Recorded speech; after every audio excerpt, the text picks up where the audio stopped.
මහනුවර රාජධානියේදී දෛවයේ විසින් වෙනස්ම ලෝක දෙකක ආත්ම දෙකක් නිහඬව එකට යා කළේය. යුතුයකම සහ කැමැත්ත අතර කිසිවෙකුටත් නොපෙනී බලවත් වූ ආදරයක් නිහඬව දලුලා වැඩුණි. රාජමාලිගාවේ ප්‍රාකාරවලට සහ බියෙන් පිරි හදවත්වලට සැඟවුණු ඔවුන්ගේ ඒ බැඳීම තහනම් එකක් විය. සත්‍යය හෙළි වූ කල රජ කිරුළ හමුවේ ඔවුන්ගේ ආදරය ද්‍රෝහිකමක් ලෙස හංවඩු ගැසුණි.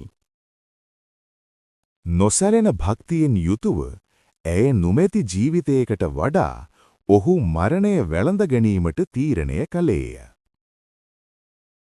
ඔහුගෙන් වෙන්ව ජීවත් විය නොහැකිව ඇයද ජීවිතයේ සීමාවන් පසුකර ආදරය සොයා ගියාය.